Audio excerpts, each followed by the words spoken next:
The first presenter that we have this afternoon is Elizabeth Barron from Ford. Just been chatting to her backstage. They're up to some really exciting things over at Ford. So give a big round of applause to Elizabeth Barron, who's going to come off on stage. Thank you, sir. Hi, everybody. Hi. Everybody doing okay? I'm in the enviable position of like just after lunch. So I am going to talk to you about a very personal story, and it's a little bit weird because it combines my experiences with my professional life. And usually I get up and I talk about tech and about how we use it, and it's like really easy. But this is different because it's my experience and my little world here. And so it's called the mind's eye, and what it is I acquired stereoscopic vision as a, I don't know, 40-something-year-old adult. And so most of my career at Ford, I was developing immersive VR, and I couldn't see it. And so I have, I think, a pretty unique perspective on what that means. So this painting that you see is Rembrandt, and Rembrandt was also rumored to be stereo blind, and it's a condition that affects more people than you might think. So this is a picture of me and my family when I was a youngin'. I'm the little girl with the cat-eye glasses. My kindergarten teacher had cat-eye glasses, and I thought they were just great, so I had to have them. And when I was about that age, my mom took me to the eye doctor, and I overheard her talking to the doctor, and then he said, she'll never be a fighter pilot, but she's fine. And I thought about that and thought, well, why not? Why can't I be a fighter pilot? Why can't I just go and conquer the world and do anything I want? I'm pretty stubborn, as most of us are, and I didn't understand that comment. So I asked my mom about it, and she said, the world's full of opportunity, you can do a lot of things, just not that. But it really kind of stuck with me a little bit. It planted a seed, like why was something different for me than everybody else? But the world's a magical place, and I had fun as a kid. My family's sweet, so I just kind of moved on. But in reality, I had two conditions going. One was called strabismus, and the other was called amblyopia. And amblyopia means I have one very dominant eye and one eye that has less than ideal vision. That is normally corrected with glasses, but then I had this other condition called strabismus, which means my eyes were misaligned one to the other. And so I think everybody in this room would know that when you form a stereo image, your eyes converge on a point, you figure out how far away that is, and then that's how you can judge where it is with respect to the other data point you got when your eyes moved. Well, my eyes were like this, so they could never converge on a point. So the result for me was I either used my right eye or I used my left eye, but I never used them together. And because of that, I had a partial view of the world. So I had I was right eye dominant, so I basically would see, like this and vertically like this. And then everything on my left, I would disregard. And so that's just how I went through life. And if something came at me from my left, something would happen, I would visually see this motion, and then my brain would switch to my left eye, and then that would become what I would use. But when that happened, the world would kind of shift. So a little bit of a goofy thing there, but all in all, no big deal, right? And so in the world, there are 15 cues that you get that are monoscopic. So Wiggle VR, I think, demonstrates that concept pretty well. So, you can get interposition, relative size, what size something is, you can see motion. So you have all these cues. So in general, like I would know that, I'm here and that's there and you're there because, you can see that with one eye. So didn't seem like that big of a deal. And I was missing those 3 binocular depth cues, but all in all, that was okay. But this is kind of a funny story, but when I was a teenager. I was on a date, and my date took me to the Detroit riverfront to see the fireworks for the Independence Day celebration. And I was, Detroit is across, there's the Detroit River, and on the other side is Windsor, Ontario. We were sitting there looking at the Windsor skyline, and I said to him, I feel really sorry for those people in Windsor. And he's like, well, why? And I said, well, they're seeing the back of the fireworks. and he, like the look on his face, he was, and it was like surprise and I think a little pity. He was like, okay. But that was indicative of how I saw the world. It was like a moving screen in front of a moving window in front of me, and that's what I saw. And so I kind of perceived this backside and the front side. And if I had thought for a moment about pyrotechnics and the science behind what makes a firework explode, I would have known that's not an accurate thought. But I wondered, like, why do people who don't think about the science of pyrotechnics have just an innate understanding of the volumetric nature of a firework when it explodes? So it really stuck with me, and I ended up going to school for computer graphics and getting a degree in programming for CAD. And I turned that into a career. So it was actually a pretty natural thing for me to do, to take a 3D concept and put it on a flat plane and show it to people. So it was really kind of like how my mind thought anyway. So it was a really good way to start. And I just have to laugh because what you're seeing there, that tech, is actually higher tech than what it looked like when I started at Ford. That just cracks me up. Yeah, we had like green screens. We didn't even have color. But back in like '99, I started doing virtual reality. This was our first try, and if you look at that poor gentleman that was actually a Jaguar Land Rover in the UK. We suited him up. We had magnetic mocap. We were limited to 60,000 polys in the scene, not much.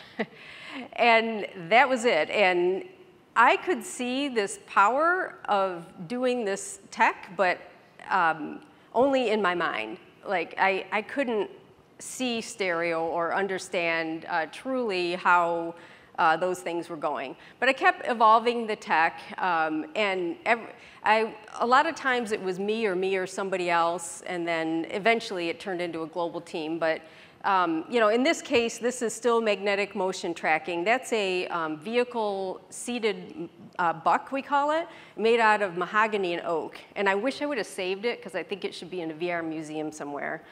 It was super cool. There's no metal in it. Even the screws and bolts were all like 3D printed. It was pretty awesome. But anyway, I worked on doing virtual physical interaction, adding more of the physical world in. The data got a little better. We were doing planar reflections and things. Started adding more with manufacturing process capability and embedding information into the vehicle model. And then started looking at bringing together a whole entire vehicle. So around the 2011, 2012 timeframe, I started seeing a specialist because in automotive terms, my eyes had bad camber, caster, and toe. That's a really good way of showing what was wrong with my eyes.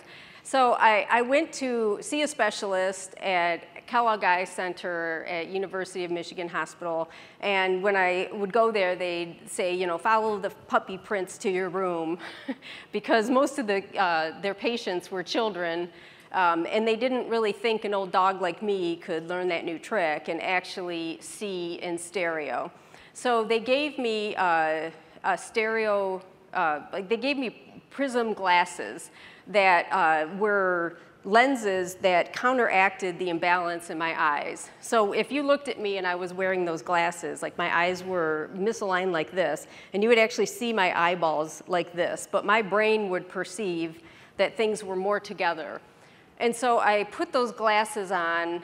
I took them from the doctor's office, put my glasses on in my car, and I instantly saw my steering wheel pop out at me, and I saw the Ford logo, and I was just hooked.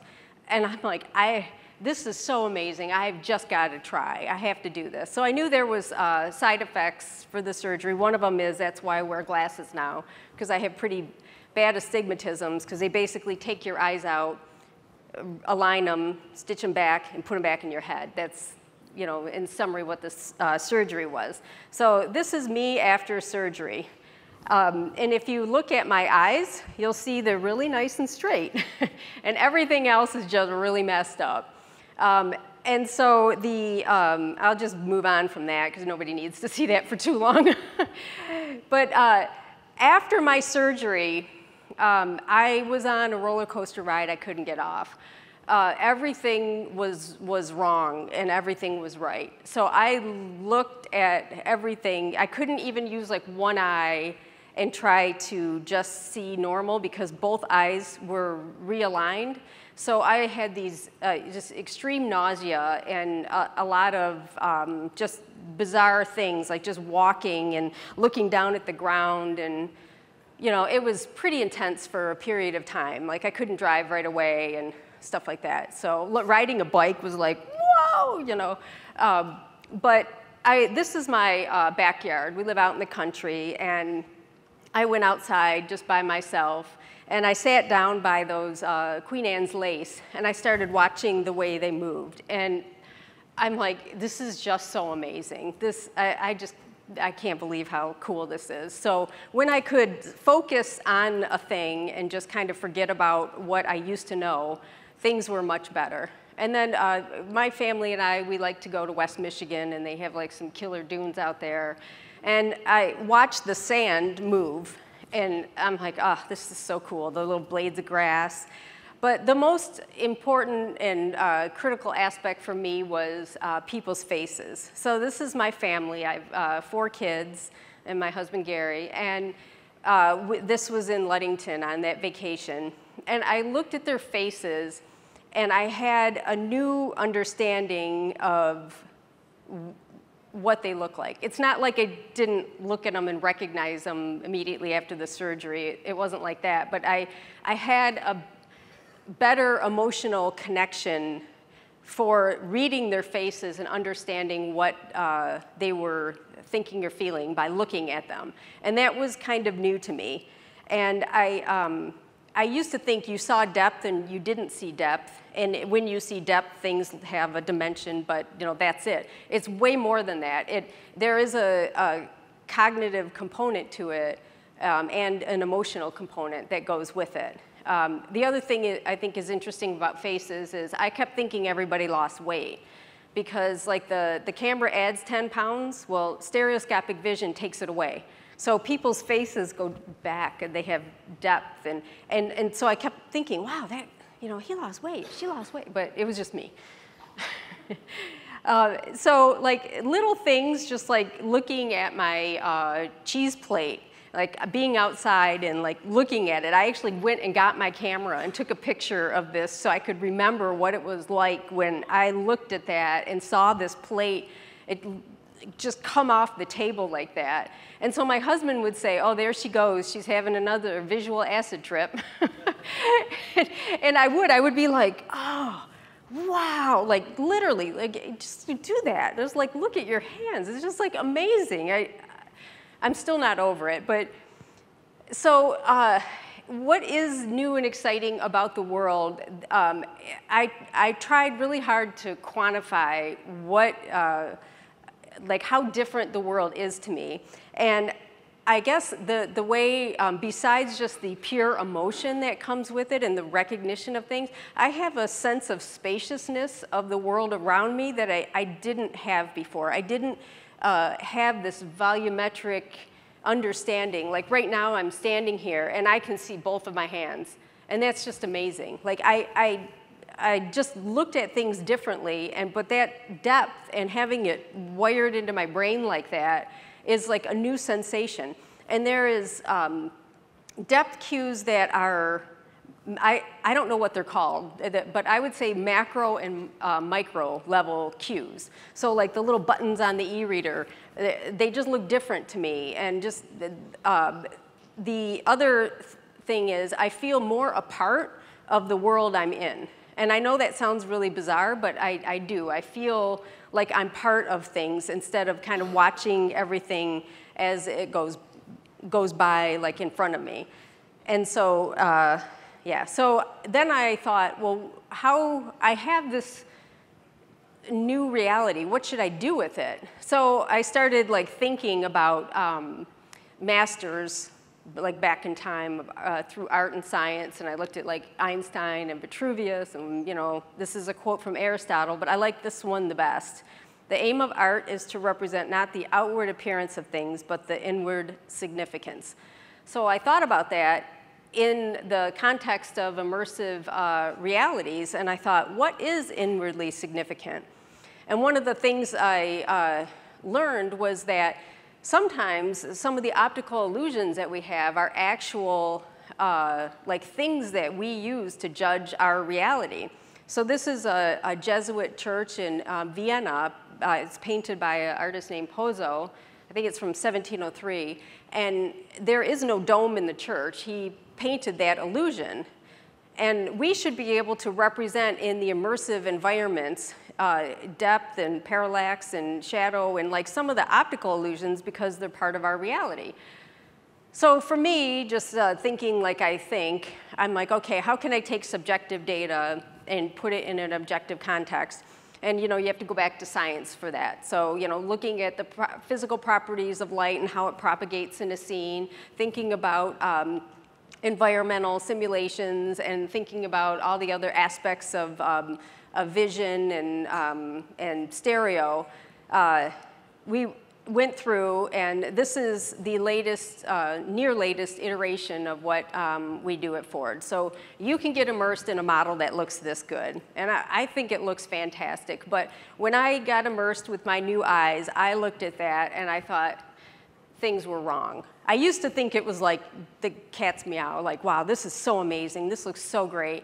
But I could see that there were things that were wrong that I wasn't catching before. So we worked to implement real-time ray tracing and then show that to the global team in 4K. So if you look at the, whoops, let me go back.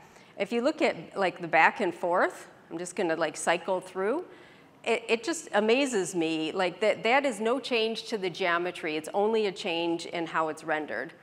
And I think when you look at the front end has more of a peak to it. The body side has more contour. So these are the things that I thought about that kind of came out of my new experiences. And this is interior shot, and then if you look at that again, just like how much more depth and emotion it has, and feeling that you're surrounded by that data. And I'll just like go back and forth on that one more time. This is pretty cool. So let's see, this isn't going. There it goes.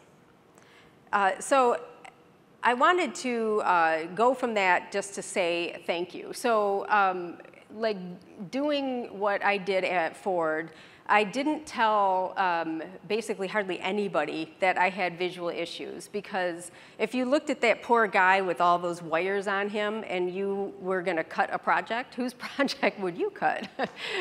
The woman that can't even see what she's doing, maybe. So I seriously wondered, like, would people look at me and look at what I'm doing and say, that should go.